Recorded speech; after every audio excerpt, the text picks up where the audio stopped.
గోదావరి ఉగ్ర రూపంతో అల్లూరి జిల్లాలోని విలీన మండలాల్లో వరద భయం నెలకొంది. శబరి గోదావరి సంగమం వద్ద నీటి మట్టం పెరగడంతో లోతట్టు ప్రాంతాల ప్రజలు తమ ఇళ్లను ఖాళీ చేస్తున్నారు.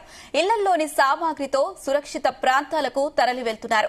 పోలవరం ప్రాజెక్టు ముంపు ప్రాంతంలో ఉండడంతో గత కొన్నేళ్లుగా గోదావరి వరదలకు విలీన మండలాలు అతలాకుతలమవుతున్నాయి. వరద నేపథ్యంలో ఎటపాక, వీఆర్ పురం, చిత్తూరు మండలాల్లో పోలీస్ కంట్రోల్ రూమ్లను అధికారులు ఏర్పాటు చేశారు. రహదారులు నీటి మునగడంతో గిరిజన గ్రామాలకు రాకపోకలు నిలిచిపోయాయి. దేవీపట్నం మండలంలో గండిపోచమ్మ ఆలయం పూర్తిగా నీట మునిగింది. అటు రాజమండ్రి వద్ద గోదావరి పరవళ్లు తొక్కుతుంది. ధవళేశ్వరం కాటన్ బ్యారేజ్ నుంచి ప్రస్తుతం 6 లక్షల క్యూసెక్కులు ఉన్న వరద ప్రవాహం రేపు ఉదయానికి 8 లక్షల క్యూసెక్కుల వరకు చేరుతుందని ఇరిగేషన్ అధికారులు అంచనా వేస్తున్నారు. 175 గేట్ల నుంచి వరద నీరు వచ్చినట్లుగా విడుదల చేయడంతో దిగువన ఉన్న కోనసీమ లంక గ్రామాలకు వరద తాకిడి పెరిగింది. పి గన్నవరం మండలం గంటిపెద్దపూడి వద్ద గోదావరి మధ్యలో ఉన్న లంక గ్రామాల ప్రజలు పడవల్లో రాకపోకలు కొనసాగిస్తున్నారు. లైఫ్ జాకెట్లు తదితర రక్షణ చర్యలు పాటించాలని రెవెన్యూ అధికారులు హెచ్చరిస్తున్నారు. గౌతమి గోదావరి వరద ప్రవాహం పెరగడంతో ముక్తేశ్వరం, కోటిపల్లి మధ్య రాకపోకలు నిలిచిపోయాయి.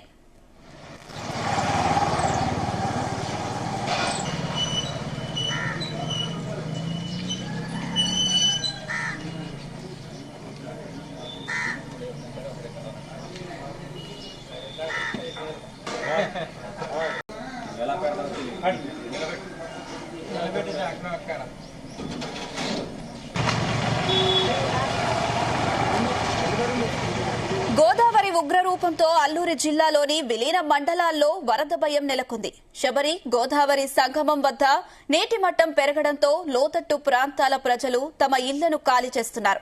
ఇళ్లలోని సామాగ్రితో సురక్షిత ప్రాంతాలకు తరలి వెళ్తున్నారు. పోలవరం ప్రాజెక్టు ముంపు ప్రాంతాల్లో ఉండడంతో గత కొన్నేళ్లుగా గోదావరి వరదలకు విలీన మండలాలు అతలాకుతలమవుతున్నాయి. వరద నేపథ్యంలో ఎటపాక, విఆర్పురం, చిత్తూరు మండలాల్లో పోలీస్ కంట్రోల్ రూమ్లకు అధికారులు ఏర్పాటు చేశారు. రహదారులు నీట మునగడంతో గిరిజన గ్రామాలకు రాకపోకలు నిలిచిపోయాయి. దేవీపట్నం మండలంలో గండిపోచమ్మ ఆలయం పూర్తిగా నీట మునిగింది. అటు రాజమండ్రి వద్ద గోదావరి పరవళ్లు తొక్కుతుంది. ధవళేశ్వరం కాటన్ బ్యారేజ్ నుంచి ప్రస్తుతం 6 లక్షల క్యూసెక్కులు ఉన్న వరద ప్రవాహం రేపు ఉదయానికి 8 లక్షల క్యూసెక్కుల వరదకు చేరుతుందని ఇరిగేషన్ అధికారులు అంచనా వేస్తున్నారు. 175 గేట్ల నుంచి వరద నీరు వచ్చినట్లుగా విడుదల చేయడంతో దిగువన ఉన్న కోనసీమ లంక గ్రామాలకు వరద తాకిడి పెరిగింది. పి గన్నవరం మండలం గంటిపెద్దపూడి వద్ద గోదావరి మధ్యలో ఉన్న లంక గ్రామాల ప్రజలు పడవల్లో రాకపోకలు కొనసాగిస్తున్నారు. లైఫ్ జాకెట్లు తదితర రక్షణ చర్యలు చేపట్టాలని రెవెన్యూ అధికారులు హెచ్చరించారు. గౌతమి గోదావరి వరద ప్రవాహం పెరగడంతో ముక్తేశ్వరం, కోటిపల్లి మధ్య రాకపోకలు నిలిచిపోయాయి. రైట్, ఇదే అంశం సంబంధించి మరిన్ని అప్డేట్స్ మా ప్రతినిధి ప్రసాద్ అందిస్తారు. ఎస్ ప్రసాద్. అనుష, గోదావరి వరద పరివాహక ప్రాంతాలను ముఖ్యంగా లోతట్టు గ్రామాల లంక గ్రామాల ప్రజలు, అదేవిధంగా ఏదైతే అల్లూరు సీతారామరాజు జిల్లాలోని విలీన మండలాల ప్రజలను కూడా భయపెడుతుంది. ప్రస్తుతం చూస్తే గోదావరి భద్రాచలం వద్ద దాదాపుగా మొదటి ప్రమాద హెచ్చరిక వరకు కూడా వెళ్లిన నేపథ్యంలో ఇటు ముందుగా అల్లూరు సీతారామరాజు జిల్లాలోని విలీన మండలాలు చిత్తూరు, వీఆర్పురం, కోనవరం, ఎటపాక ఈ 4 మండలాలకు సంబంధించిన ఏదైతే లోతట్టు ప్రాంతాలు, ముఖ్యంగా శబరి సంగమం వద్ద ఉన్న కోనవరం మండలంలో లోతట్టు ప్రాంతాల ప్రజలు బిక్కుబిక్కుమంటున్నారు. ఇప్పటికే కొంతమంది ఇళ్లను కూడా ఖాళీ చేసిన పరిస్థితి ఉంది. ఎందుకంటే పోలవరం ప్రాజెక్టు కారణంగా గత కొన్నేళ్ల నుంచి కూడా ఇక్కడ వరద అతలాకుతలం చేస్తుంది. వరదలు వస్తే కనుక దాదాపు ఇళ్ల పైనుంచి కూడా నీళ్లు వెళ్లిపోతున్న నేపథ్యంలో ప్రాణాలు అచేతులు పెట్టి ఏదైతే ప్రాణాలు కాపాడుకోవాల్సిన పరిస్థితి ఉంటుంది. అదేవిధంగా వాళ్ళ ఆస్తి నష్టం కూడా తీవ్రంగా ఉంటుంది. ఈ నేపథ్యంలో గోదావరి వరదల సీజన్ ప్రారంభం కావడం, అదేవిధంగా భద్రాచలం వద్ద మొదటి ప్రమాద హెచ్చరిక వరకు కూడా చేరుకున్న నేపథ్యంలో కోనవరం మండలంలో కొంతమంది ప్రజలు అయితే ఇప్పటికే లోతట్టు ప్రాంతాల్లో నివసించే వారంతా కూడా తమ ఇళ్లలోని సామాన్లు, ముఖ్యంగా మంచాలు కావచ్చు, జిరువాలు ఇలాంటివన్నీ తీసుకుని ఆటోల్లో సురక్షిత ప్రాంతాలకు కూడా వాటిని వెళ్లిపోతున్న పరిస్థితి ఉంది. గతంలో చూస్తే కనుక ప్రస్తుతం ఏదైతే ఇప్పుడు టీడీపీ ప్రతిపక్షంలో ఉన్నప్పుడు, గత సంవత్సరంలో ఉన్నప్పుడు కూడా ఇక్కడ వరద బాధితులు కంటే ముఖ్యంగా విలీన మండలాల ప్రజల్లో సంబంధించి వరద ఏదైతే ప్రభావం కారణంగా ఇబ్బంది పడుతున్న వారికి నెలకి 15,000 అంటే వరదల సీజన్ జూలై నుంచి అక్టోబర్ వరకు నెలకు 15,000 రూపాయల వరకు కూడా నష్టపరిహారం ఇవ్వాలని చెప్పి కూడా అప్పట్లో ఇప్పుడు మంత్రిగా ఉన్న నారా లోకేష్ అప్పట్లో కూడా డిమాండ్ చేసిన పరిస్థితి అయితే ఉంది. ప్రస్తుతానికైతే ఈ కూటమి ప్రభుత్వంలో కూడా సహాయం అయితే వీళ్ళెవరికి అందట్లేదు. ఎందుకంటే ఈ నేపథ్యంలోనే వారు ప్రభుత్వం నుంచి పెద్దగా సహాయం రాదని చెప్పి భయపడుతూ కూడా వారు అక్కడి నుంచి ఖాళీ చేసిన పరిస్థితి అయితే ఉంది. అదేవిధంగా చూస్తే కనుక దేవిపట్నం మండలంలోని లేదంటే గిరిజన గ్రామాలు కూడా పూర్తిగా రాకపోకలు నిలిచిపోయాయి. గండిపోసం ఆలయం, ప్రసిద్ధ గండిపోసం ఆలయం వారం రోజుల క్రితమే అమ్మవారి ఆలయంలోకి ప్రవేశించిన వరద నీరు ప్రస్తుతం ఆలయ శిఖరాన్ని తాగుతూ కూడా వెళ్తున్న పరిస్థితి ఉంది. రాజమండ్రి వద్ద కూడా గోదావరి పొంగు ప్రవహిస్తుంది. అదేవిధంగా ధవళేశ్వరం కాటన్ బ్యారేజ్ వద్ద ప్రస్తుతం 6 లక్షల క్యూసెక్ల వరద ప్రవాహం ఉంది. రేపు ఉదయానికల్లా ఇది దాదాపు 8 లక్షల నుంచి 9 లక్షల వరకు కూడా చేరుకోవచ్చని చెప్పి కూడా చెప్తున్న పరిస్థితి ఉంది. ఇక చూస్తే ధవళేశ్వరం బ్యారేజ్ దిగువన ఉన్న గోదావరి వశిష్ట, బయనితేయి, కొత్తిమీ పాయలు కూడా ఉధృతంగా ప్రవహిస్తున్నాయి. ఇప్పటికే కూడా ఉడిమూడు లంక మధ్య 4 లంక గ్రామాలు, గోదావరి మధ్యలో ఉన్న లంక గ్రామాలు కూడా రాకపోకలు నిలుస్తున్న పరిస్థితి ఉంది.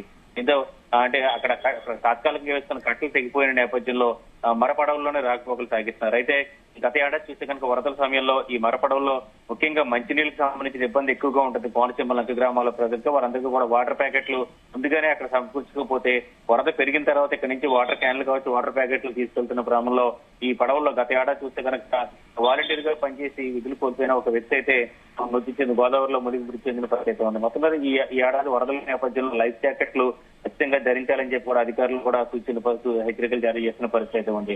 మొత్తం మీద గోదావరి వరద మరోసారి పరివాహక ప్రాంత ప్రజలను అయితే అప్రమత్తంగా ఏదైతే భయాందోళనకు గురి చేస్తుంది. రేపటి వరకు కూడా అంటే 2 రోజుల పాటు అప్రమత్తంగా ఉంటుందని చెప్పాడు ఇప్పటికే ఏపీ విపత్తు నిర్వహణ శాఖ కూడా చెప్తున్నా. ఆంధ్రప్రదేశ్ సంబంధించిన 5 జిల్లాల్లో ఈ గోదావరి వరద ప్రభావం ఉండబోతుంది. లక్షలాది మంది ప్రజలు కూడా ఇబ్బందులు పడబోతున్నారు. మొత్తం మీద భద్రాచలం వద్ద కొంత అంటే ఎగువన ఉన్న తెలంగాణలోని కాళేశ్వరం ప్రాజెక్టు వద్ద కూడా కొంత గోదావరి తగ్గిన నేపథ్యంలో అప్పర్ క్యాచ్మెంట్ ఏరియాలో కూడా ఈ ఏదైతే గోదావరి ప్రవాహాలు కూడా తగ్గిన నేపథ్యంలో రేపు అయితే ఈ ధవళేశ్వరం కాటన్ బ్యారేజ్ వద్ద 8 లక్షల వరకు చేరుకుని అక్కడి నుంచి దిగువకి తగ్గుతుంది అని చెప్పి అంచనా వేస్తారు. ఈ నేపథ్యంలో ఈ వరద ఇలాగుంటే గోదావరిలో లంకల్లో వేసుకున్న పంటలు కూడా దెబ్బతినబోతున్నాయి. మొత్తం మీద గోదావరి వరదలు మరోసారి ఇటు 5 జిల్లాల ప్రజలు, ఏపీలోని 5 జిల్లాల ప్రజలు కూడా ఏదైతే భయపెడుతూ ఇబ్బందులకు కష్టాలు పాలు చేసిన పరిస్థితి ఉంది. అయితే ప్రసాద్, వరద నేపథ్యంలో చిత్తూరు మండలాల్లో పోలీస్ కంట్రోల్ రూమ్స్ కూడా ఏర్పాటు చేసినట్టుగా తెలుస్తుంది. వాటికి సంబంధించిన అప్డేట్స్ ఏంటి? ఖచ్చితంగా పోలీస్ కంట్రోల్ రూమ్స్ ఇప్పటికీ కూడా ఎందుకంటే గతంలో చూస్తే కనుక ఈ విలీన మండలాలు ఏదైతే ఉన్నాయో పోలవరం బ్యాక్ స్ట్రీమ్ వాటర్స్ కారణంగా ఏదైతే ఈ బ్యాక్ వాటర్స్ కారణంగా ఈ ఎక్కువ ప్రభావితం అవుతుంది. ఎందుకంటే రాష్ట్ర విభజన తర్వాత ఈ విలీన మండలాలు తెలంగాణ నుంచి ఆంధ్రప్రదేశ్ లోని కలిసి కలవడం జరిగింది. అయితే అక్కడ చూస్తే కనుక ఉధృతంగా ఒక్కసారిగా అంటే శబరి గోదావరి ఒక్కసారిగా కనుక ఉప్పొంగి ప్రవహిస్తే కనుక ఆ విలీన మండలాల్లో పూర్తిగా ఇళ్ళని కూడా నీటి మునిగిపోతున్న పరిస్థితి, దాదాపు 80 వరకు కూడా గ్రామాలు పూర్తిగా నీటి మునిగిపోతున్న పరిస్థితి ఉంది. ఈ నేపథ్యంలో అక్కడ కంట్రోల్ రూమ్ కూడా ఏర్పాటు చేయడం జరిగింది.